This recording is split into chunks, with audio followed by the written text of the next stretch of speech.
on and chat with you about so many other things that people don't know that they don't know. The myths about buying real estate, selling real estate, getting your real estate license. This is my beautiful home, and I'm super excited, except for the one thing. If I move this way, there's a big rat floating in the pool. I know I didn't have to share that with you, but that's how it happens when you own a home. Anyway, I just did a podcast today, and I was asked so many questions about how did you think you wanted to start investing in real estate? What made you want to invest in real estate? And what are the ups and downs in investing in real estate? And, I started when I was 18 years old. I bought my first condo, and the first lesson I learned is if you can't buy what you want, buy something you can afford. You may not like it, you may not want to move into it, but if you buy it, you move into it, give it a little tender loving care, maybe take some equity out of it, and buy the next property. The next property you get may be the same way. It may not be the perfect property, but eventually you'll end up in this house, something like this. I don't know. This is the fourth house I purchased. So you never know what you're going to be led to, and you never know if you don't ask. And that's the interesting thing is, what I see a lot of times people don't learn stuff, and so they don't know what they didn't learn. So you don't know what you don't know. And a lot of people, I've got to tell you, they think you need more than 3% down. So yeah, I guess if you're going to do a conventional loan, but first-time homebuyers normally do FHA programs, and FHA only requires 3.5% down.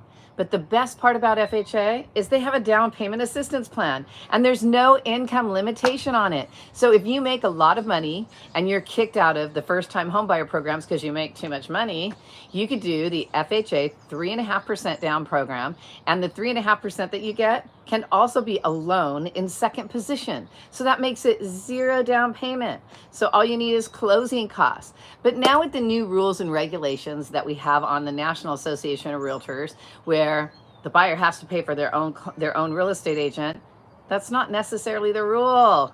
It's not that the buyer has to pay. They have to be willing to sign a BRBC, which is a buyer's agreement with the real estate agent saying that they're willing to pay them. Now, how can we pay them? We don't have a big down payment. If we give our realtor our down payment, then we don't have that for that. How are we going to do this?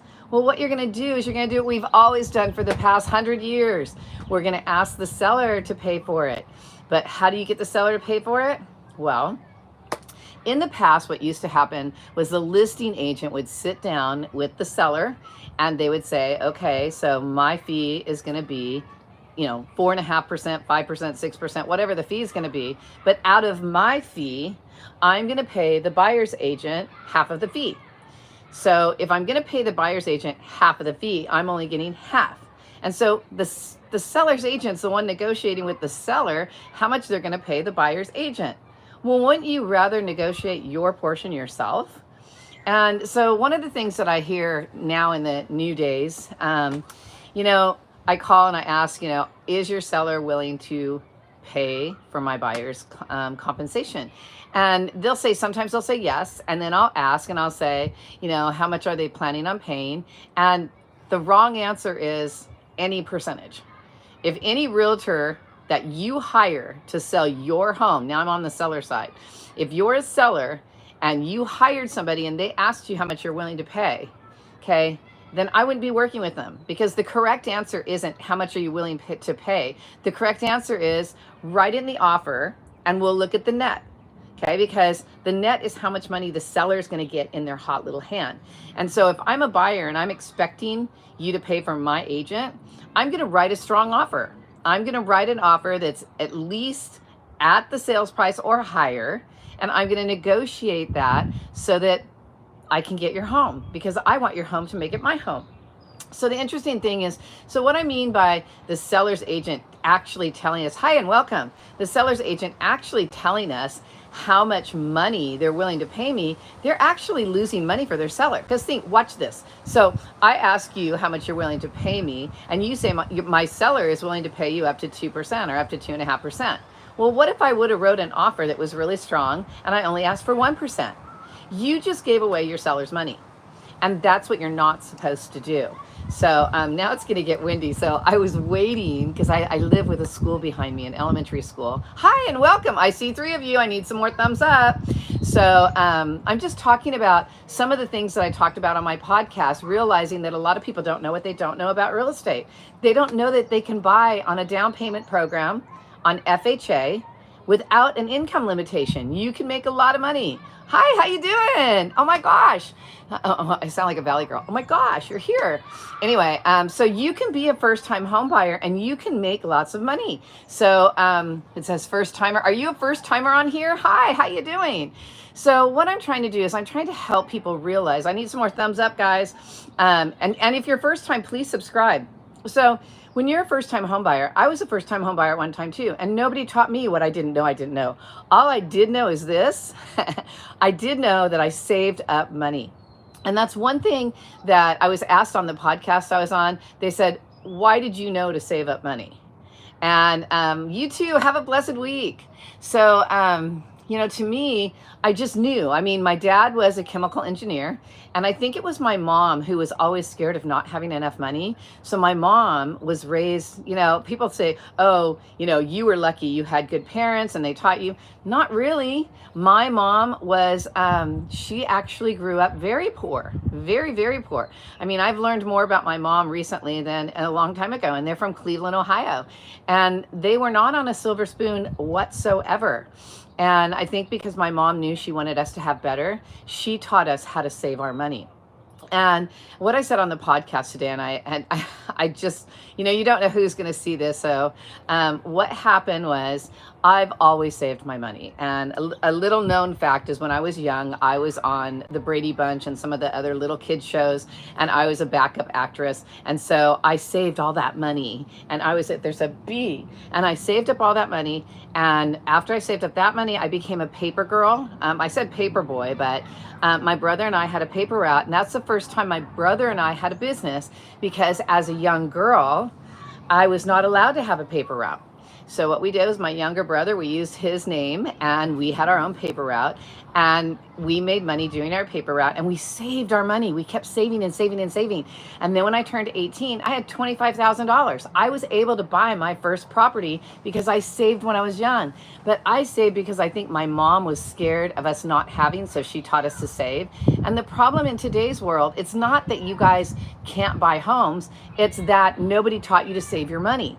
And I'll show you a really good example, which this is the thing I probably shouldn't say live on the air, but a friend of mine, I'll say a friend of mine, that's so that nobody knows who the friend is.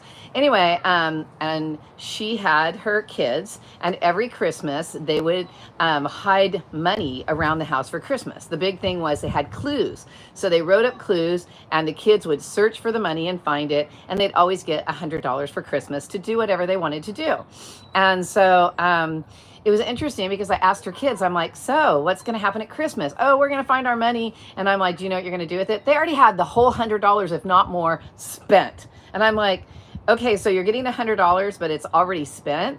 I mean, you're in the hole and you have debt before you even have the money. I mean, when I was little, I saved up all that money, and that's how I bought my first property.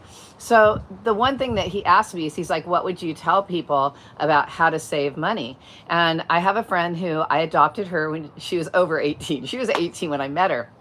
And I was Mrs. California, and she was Ms. Philippines. And she didn't want to go back. She didn't want to go home. And I said to her, well, why don't you contact your airlines and tell them you had a family emergency and see if you could stay a few weeks in California?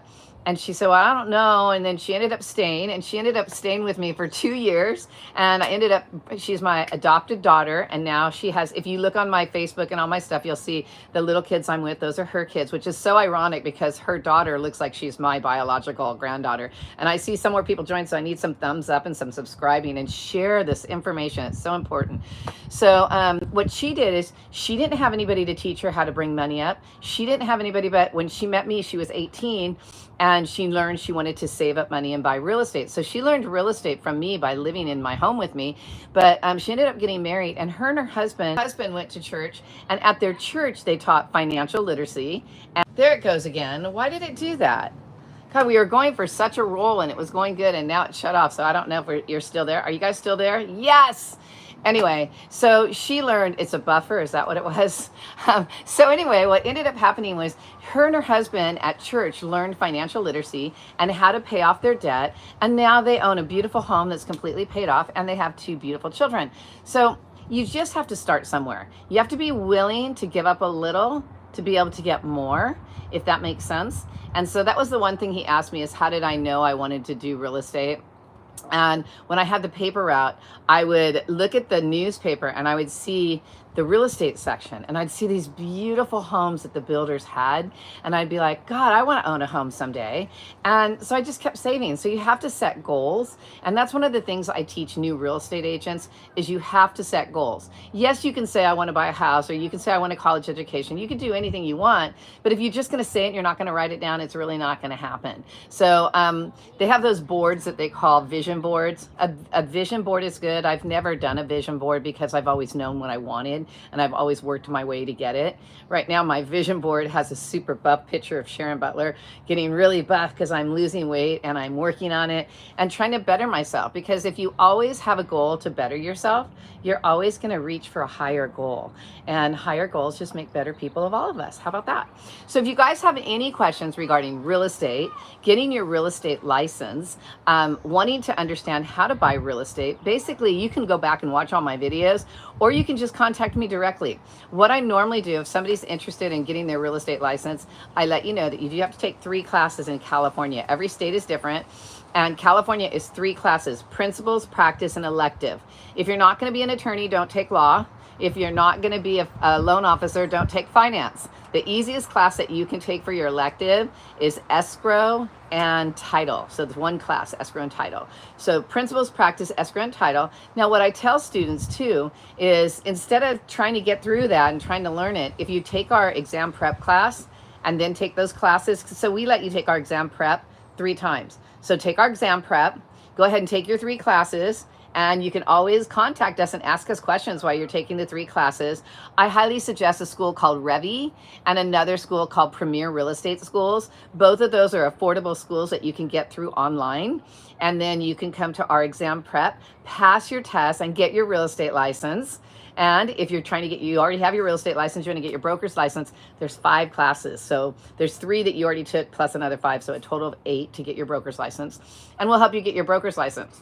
But if you're a buyer or a seller, the one thing I definitely want to say to sellers, do not trust those people who come to your house and knock on the door or have an ad called "We Can Help Sellers," because you don't have to go through a hassle with a real estate agent. There is no hassle when you have a professional real estate agent.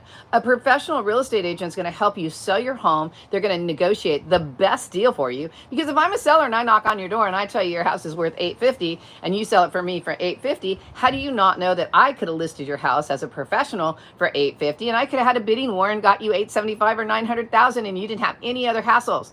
I can't stand when they say there's a hassle with a real estate agent. That's ridiculous if you have a professional agent that knows what they're doing. And I can do all of California. My license number is 01018706.